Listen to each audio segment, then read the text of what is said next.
Que la paix, la grâce et la lumière de notre Seigneur Jésus-Christ soient abondamment avec vous, bien-aimés dans le Seigneur.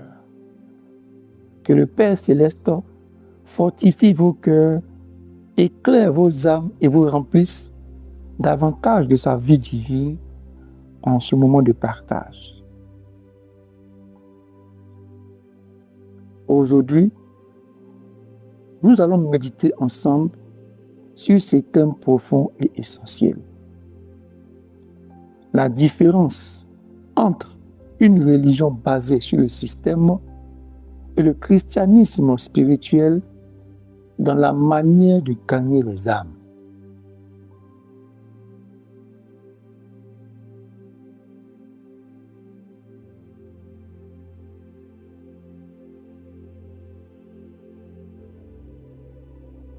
Bien-aimés, dans le Seigneur Jésus-Christ, beaucoup de personnes parlent de gagner des âmes.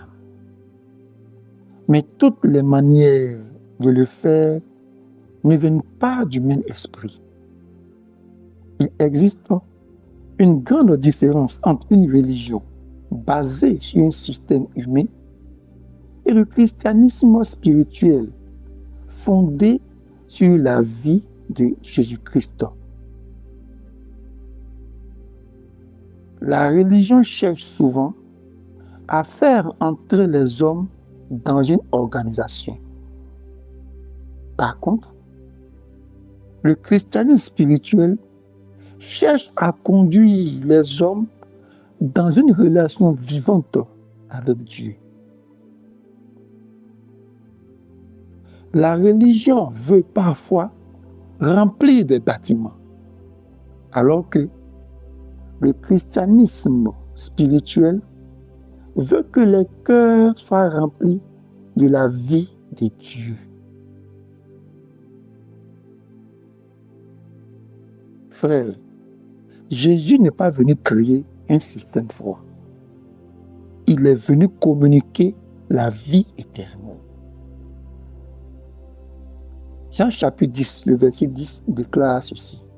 Moi, je suis venu afin que les brebis aient la vie et qu'elles soient dans l'abondance. Amen.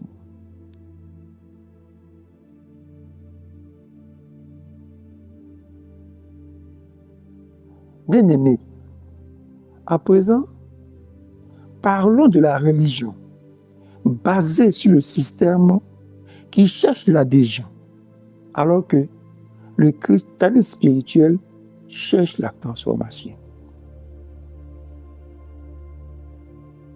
Dans une religion basée sur le système, on cherche souvent des membres. On insiste parfois davantage sur les règles. On veut que la personne adopte une culture religieuse. Parfois, l'apparence extérieure devient prioritaire. Mais, dans le christianisme spirituel, on cherche la nouvelle naissance. On veut que Christ soit formé dans le cœur. On annonce la vie éternelle et on conduit les âmes vers le Père céleste. Frère, Jésus n'a jamais dit « faites seulement des adhérents ». Il a dit dans Matthieu chapitre 28 au verset 19 « Allez, faites de toutes les nations des disciples. » Amen.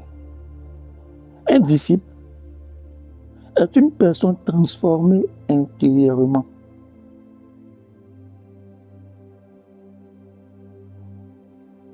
La religion peut changer les habitudes extérieures, mais seul le Saint-Esprit peut changer le cœur. Et Ézéchiel chapitre 36, le verset 26 déclare « Je vous donnerai un cœur nouveau et je mettrai en vous un esprit nouveau. » Amen.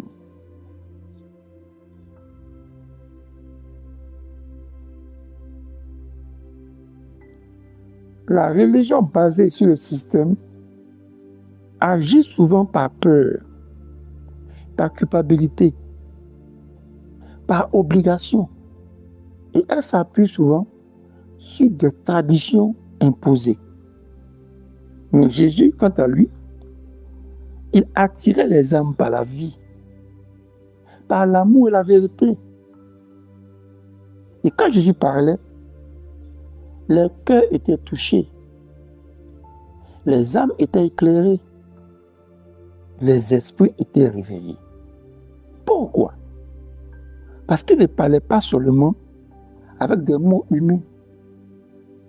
C'est la vie divine qui sortait de lui.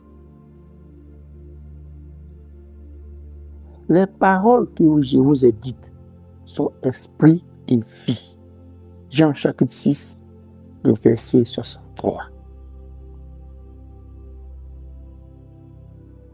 Le christianisme spirituel ne consiste pas seulement à convaincre intellectuellement, il consiste à transmettre la vie de Dieu.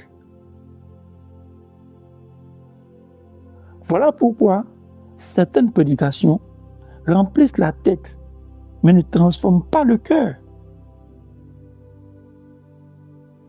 Amis du Seigneur, est-ce que vous savez que la religion basée sur le système cherche le contrôle, tandis que le christianisme spirituel cherche la communion avec Dieu. Une religion basée sur le système peut produire une dépendance excessive envers les hommes, un attachement à une structure et une pratique mécanique. Mais le véritable christianisme conduit les âmes vers une communion personnelle avec Dieu. Et c'est là qu'on parle de relation, d'intimité avec Dieu. Notre communion est avec le Père et avec son Fils Jésus-Christ. 1 Jean, chapitre 1, le verset 3. Le but du salut n'est pas seulement de venir à l'église. Le but du salut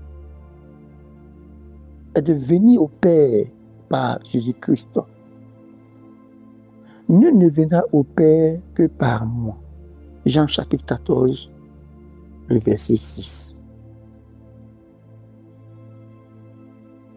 Une âme qui est réellement gagnée par Christ commence à aimer Dieu sincèrement, à rechercher sa présence, à écouter sa voix. Enfin, elle porte les fruits du Saint-Esprit. Amis du Seigneur, est-ce que vous savez que la religion basée sur le système produit des pratiques, tandis que le christianisme spirituel produit le fruit de l'esprit? Une personne peut être très religieuse, connaître beaucoup de versets, pratiquer des rites liés à sa foi religieuse et donc à sa dénomination. Elle peut aussi avoir une apparence spirituelle, mais elle va manquer d'amour véritable. Elle va manquer de l'amour agapé. Or, le signe principal de la vie de Christ est le fruit spirituel. En d'autres termes, c'est le Saint-Esprit. Et c'est pourquoi, dans le passage tiré de Galates chapitre 5, versets 22 à 23 que je résume ici, le fruit de l'Esprit, c'est l'amour, la joie, la paix, la patience, etc. Le fruit de l'Esprit, c'est l'amour agapé. Et l'amour agapé interagit en fonction des situations dans lesquelles elle est expérimentée pour produire la joie, la paix, la patience.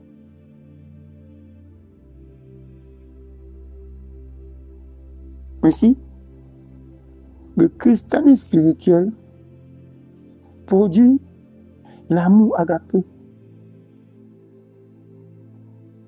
Elle conduit à la lumière intérieure, à la vérité, à l'humilité, à la compassion, à la sainteté venant du cœur. Parce que quand Jésus gagnait une âme, cette personne rencontrait la lumière. C'est pourquoi il a dit dans Jean 8, verset 12, « Je suis la lumière du monde. » La lumière divine éclaire l'âme et révèle le Père céleste. À présent, voyons comment la religion basée sur le système peut impressionner. Tandis que le christianisme spirituel manifeste Christ. Dans les systèmes religieux, on peut parfois chercher les chiffres, la réputation, la démonstration extérieure, la performance humaine.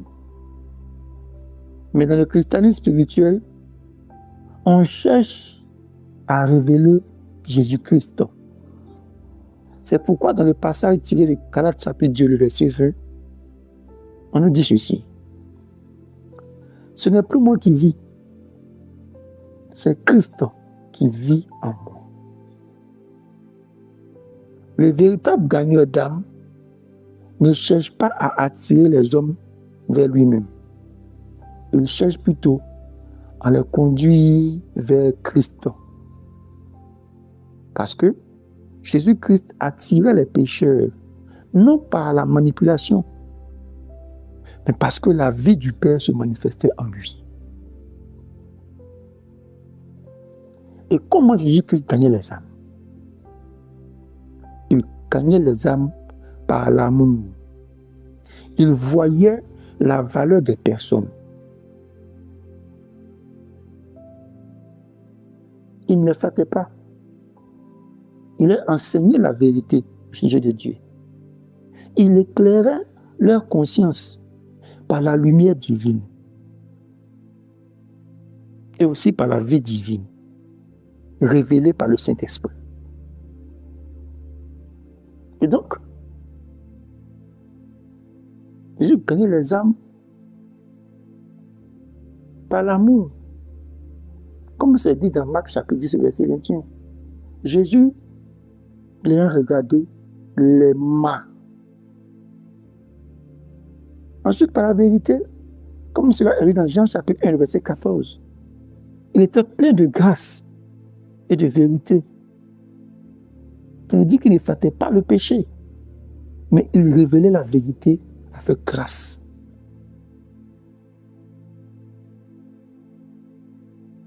Et tout cela était conduit par l'action du Saint-Esprit. Lisons Zacharie, chapitre 4, verset 6. Ce n'est ni par ta puissance, ni par la force, mais c'est par mon esprit. Amen.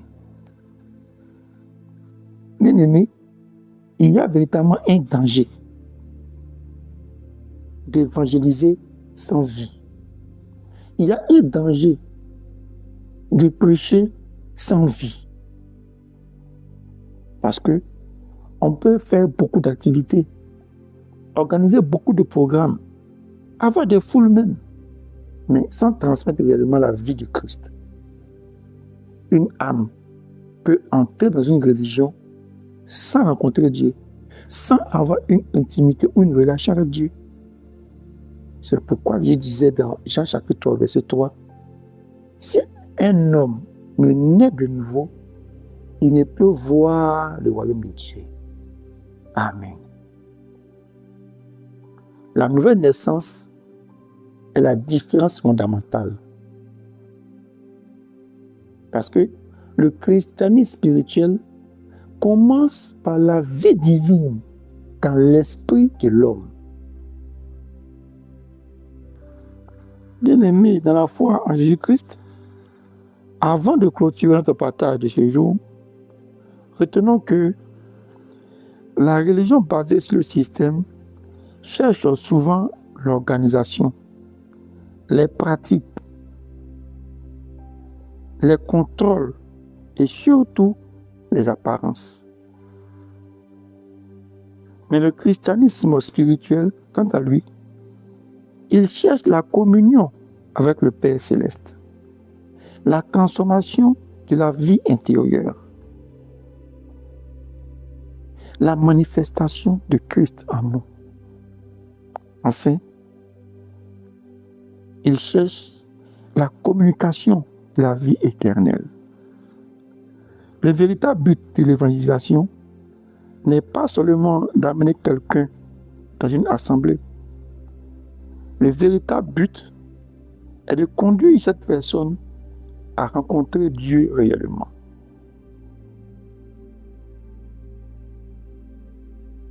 Chers frères et sœurs en Christ, à présent, inclinons nos cœurs devant le Seigneur afin de lui adresser une prière. Père céleste, nous te demandons de nous délivrer d'une foi qui est froide, mécanique et simplement religieuse. Remplis-nous de ta vie, de ta lumière et de ton amour agapé. Apprends-nous à annoncer Jésus-Christ avec le cœur du Père céleste et la puissance du Saint-Esprit. Que les âmes ne soient pas seulement touchées sur le plan émotionnel, mais qu'elles soient transformées profondément par la vie éternelle. Fais de nous des témoins vivants de ta présence. J'ai prié au nom du Seigneur Jésus-Christ. Amen. Bien-aimés, que le Seigneur vous bénisse abondamment, qu'il éclaire votre âme par sa lumière et qu'il vous remplisse surtout de son amour, de son caractère. Chaque jour de votre vie, demeurez dans la vérité, dans l'amour et dans la communion avec le Père par Jésus-Christ. Amen.